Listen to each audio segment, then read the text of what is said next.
In this lecture, we'll discuss the ghost copy method, which is indirect or iterative method for solving system of linear equation.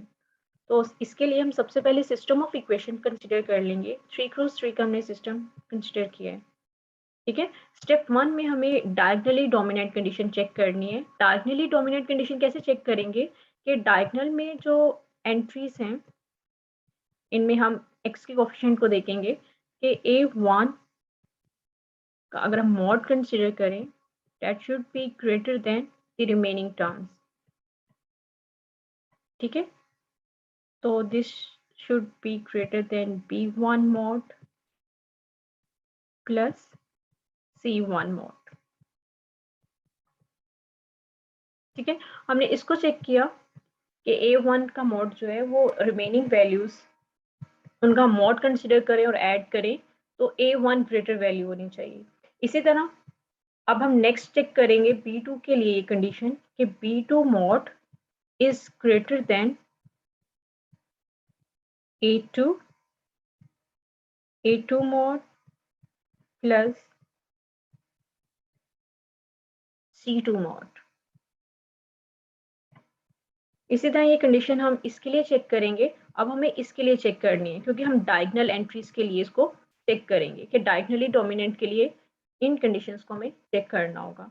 इसी तरह c3 mod should be greater than a3 mod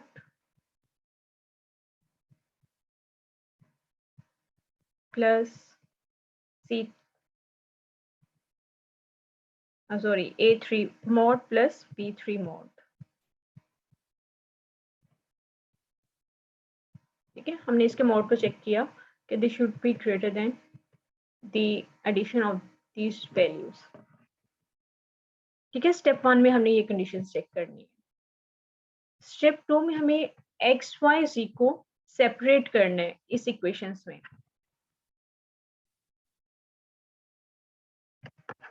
अब इस equation से अगर हमने x को separate करना है वो कैसे करेंगे, अगर हम d1 में से माइनस कर दें इस वैल्यू को और इस वैल्यू को और a1 को डिवाइड कर दें। चलिए एक हम सॉल्व कर लेते हैं कि d अगर हमने x को वैल्यूएट करना है तो x को कैसे वैल्यूएट करेंगे, d1 minus c1c minus b1y और इस a1 को डिवाइड कर देंगे। इस तरह से हमने x को वैल्यूएट कर लिया, यहाँ से हम y को वैल्यूएट कर सकते हैं और z को भी वैल्यूएट कर सकते हैं। तो स्टेप 3 में आपने यही काम करना है कि x y z को स्टेप 2 में आपने यही काम करना है कि x y z को आपने वैल्यूएट कर लेना है। स्टेप 3 में x y z को ही इन टर्म्स को जो सिस्टम हमने वैल्यूएट किया in terms of x y z इसको हमने जनरल फॉर्म में लिखना है। और वो कैसे लिखेंगे कि जो लेफ्ट साइड पे वैल्यूज हैं उन पे हम सुपरस्क्रिप्ट में k+1 लिखेंगे और यहाँ पे जो राइट साइड पे अननोन वैल्यूज हैं y z x c and x y इसके ऊपर हम सुपरस्क्रिप्ट में k लिखेंगे। वे k स्टार्टिंग फ्रॉम 0 1 2। ये जनरल फॉर्म है जिसको यूज करते हुए हम आइटरेटिव प्रोसेस को स्टार्ट करेंगे।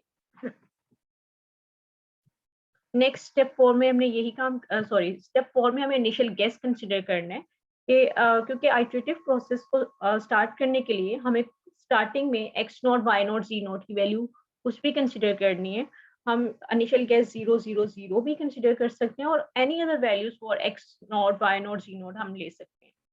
ठीक है, स्टेप 5 में हमने क्या करना है क्योंकि x not y not z not की वैल्यू हमने कोई कंसीडर कर ली है कुछ भी, तो अब हम यूज कर सकते हैं आइटरेटिव प्रोसेस को।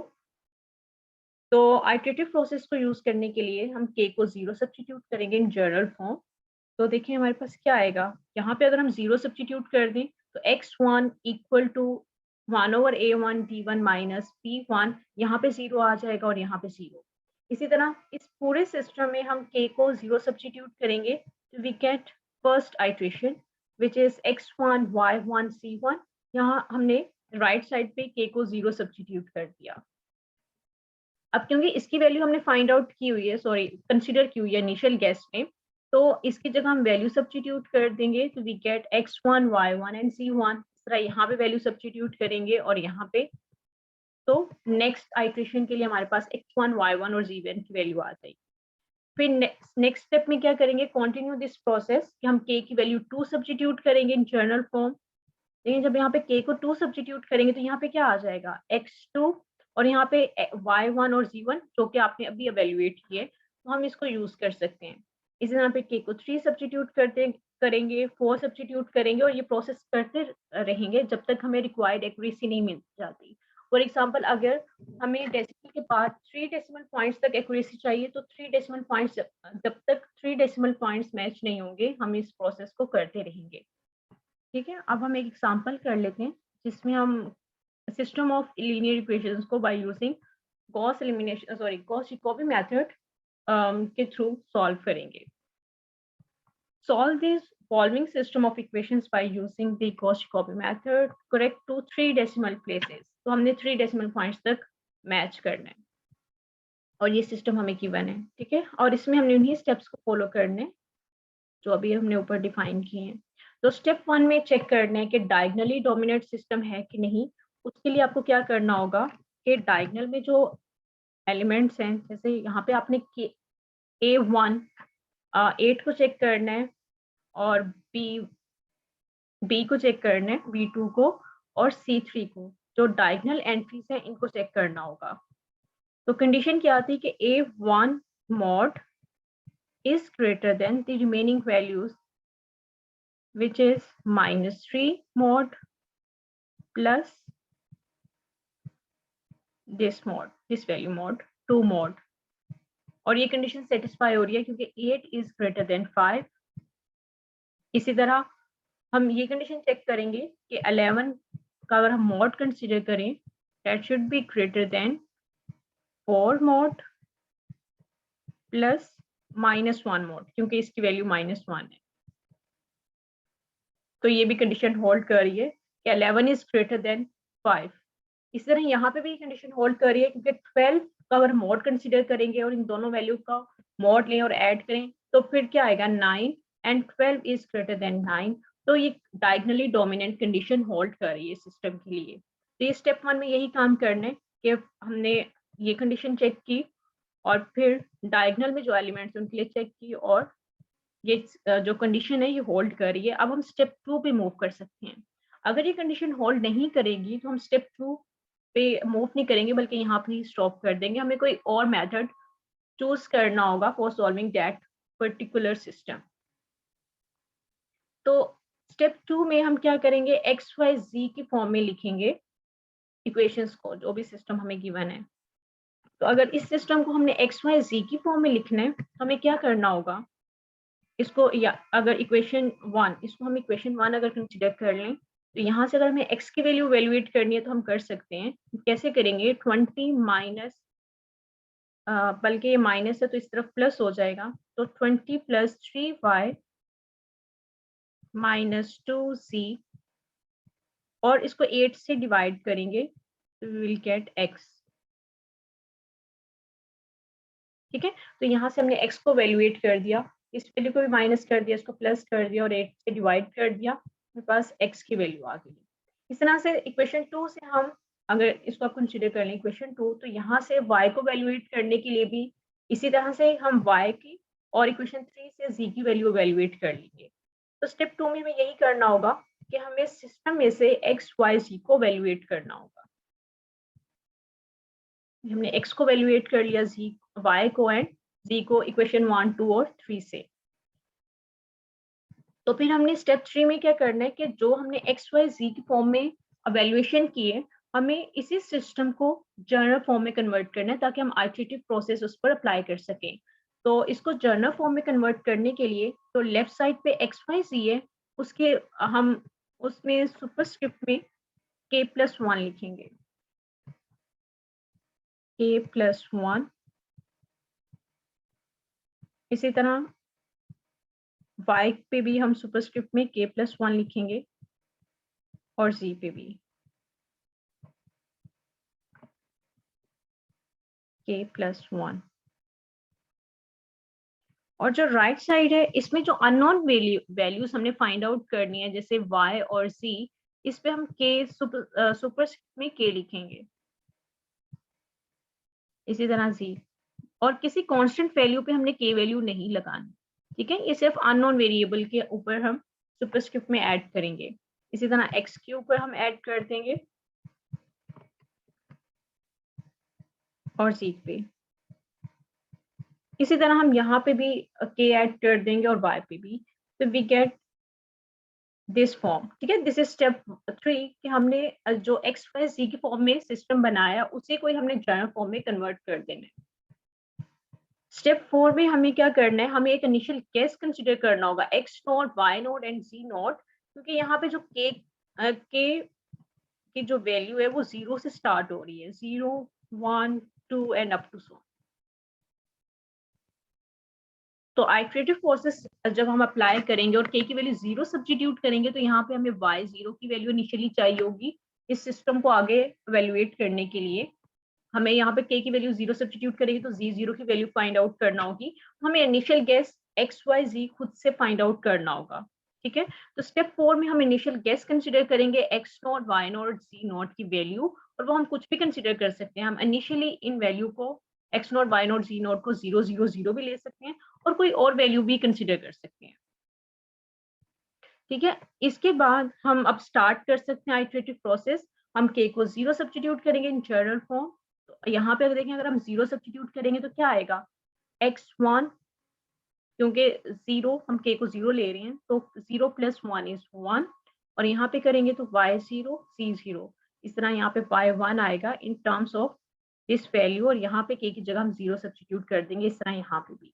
तो we get the value of x1, y1 and c1। हमने x1 को लिखा तो हमने k की वैल्यू 0 सब्स्टिट्यूट की, हमने यहाँ पे भी k की वैल्यू 0 सब्स्टिट्यूट की और यहाँ पे भी, और x0 हमने अभी ऊपर x not, y not, z not तीनों की वैल्यू 0 कंसीडर की है। x y नॉट की जगह भी 0 लगा दिया और z नॉट की जगह भी 0 लगा दिया। इसको सिंप्लीफाई किया तो वी गेट x1। इस तरह y1 को वैल्यूएट करेंगे और यहाँ पे बेसिकली ये दिस वैल्यू इज y0, जिसकी जगह हमने sorry this value is 4xk, तो यहाँ पे हमने 0 सब्स्टिट्यूट किया और यहाँ पे भी 0 सब्स्टिट्यूट किया। तो ये बेसिकली x नॉट वैल्यू है और ये z नॉट की वैल्यू है, जहाँ पे हमने 0 लगा दी है उसकी वैल्यू। तो वी गेट y1। इसी तरह से हमने z1 को वैल्यूएट कर लिया। तो हमने x1, y1, z1 को वैल्यूएट कर लिया, ठीक है।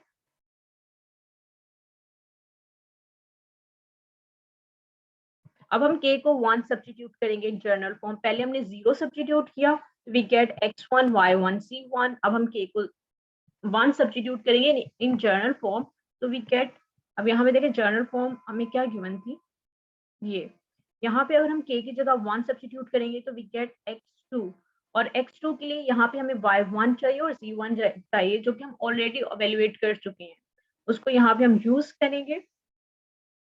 यहाँ पे हमने x1 की वैल्यू सॉरी y1 की वैल्यू जो अभी इवेलुएट की है 3, ये यूज करेंगे और z1 की वैल्यू ये सब्स्टिट्यूट करेंगे, ठीक है। z1 की जगह हमने ये वैल्यू सब्स्टिट्यूट कर दी और y1 की जगह ये, और इसको इवेलुएट करेंगे तो वी गेट x2। इसी पैटर्न से हम लोगों ने y2 की वैल्यू फाइंड आउट कर लेनी और z2 की, और इस प्रोसेस को, आइटरेटिव प्रोसेस को हमने तब तक करते रहना है जब तक हमें रिक्वायर्ड एक्यूरेसी नहीं मिल जाती। तो इस क्वेश्चन के लिए हमें 3 डेसिमल पॉइंट्स तक एक्यूरेसी चाहिए, तो हमें 3 डेसिमल पॉइंट्स को सेम करना होगा। तो हम ये तब तक करेंगे, देखें अब यहाँ पे आप लोग 3rd 4 5 ये सारी आइटरेशन हमने करते रहना है, तब तक x में x y और z तीनों की वैल्यू में हमें 4 डेसिमल पॉइंट्स तक एक्यूरेसी नहीं मिल जाती। यहाँ पे हम करते गए आइटरेशंस, तो लेकिन 9 आइटरेशन पे x की वैल्यू क्या आ रही है, 3.0170। इसी तरह y की वैल्यू आ रही है 0.9858 और z की वैल्यू आ रही है 0.91156। फिर हमने 10th आइटरेशन की तो उसके कॉरस्पॉन्डिंगली x की वैल्यू क्या आ रही है 3.01। अगर इसको राउंड ऑफ करेंगे तो ये 7 हो जाएगा। तो देखिए 3 डेसिमल पॉइंट्स तक वैल्यू मैच कर गई है। इसी तरह अगर यहाँ पे चेक करें तो y की कॉरस्पॉन्डिंगली ये वैल्यू और इस वैल्यू को चेक करें तो 1.985 3 डेसिमल पॉइंट्स तक आंसर मैच कर गया। इसी तरह यहाँ पे अगर हम चेक करें तो 3 डेसिमल पॉइंट्स तक आंसर मैच कर गया। ठीक है, इसलिए हम यहाँ पे ही सिस्टम को स्टॉप कर देंगे और आइट्रेशन नहीं करेंगे। फॉर एग्जाम्पल हमें 4 डेसिमल पॉइंट्स तक एक्यूरेसी फाइंड करनी होगी तो हम कुछ और आइट्रेशन करेंगे। इसको हम इन आइट्रेशंस को हम कैलकुलेटर के थ्रू भी इवैल्यूएट कर सकते हैं। तो हम नेक्स्ट वीडियो में डिस्कस करेंगे कैलकुलेटर को यूज करते हुए हम किस तरह से ये सारी इवैल्यूएशन डायरेक्टली कर सकते हैं। लाइक हम हर दफा ये काम ना करें, एक ही दफा हम अपने कैलकुलेटर में सिस्टम को डिफाइन कर दें और डायरेक्टली हम ये वैल्यूज फाइंड आउट कर सकते हैं इन कैलकुलेशन के बगैर। ठीक है, सो इस वीडियो में इतना ही। अब नेक्स्ट वीडियो में हम इसको कैलकुलेटर के थ्रू करेंगे और फिर नेक्स्ट हम गॉस सीडल मेथड को डिस्कस करेंगे जो कि इसी मेथड की इम्प्रूवमेंट है। तो आई थिंक इतना काफी है आज के लिए। अल्लाह हाफिज।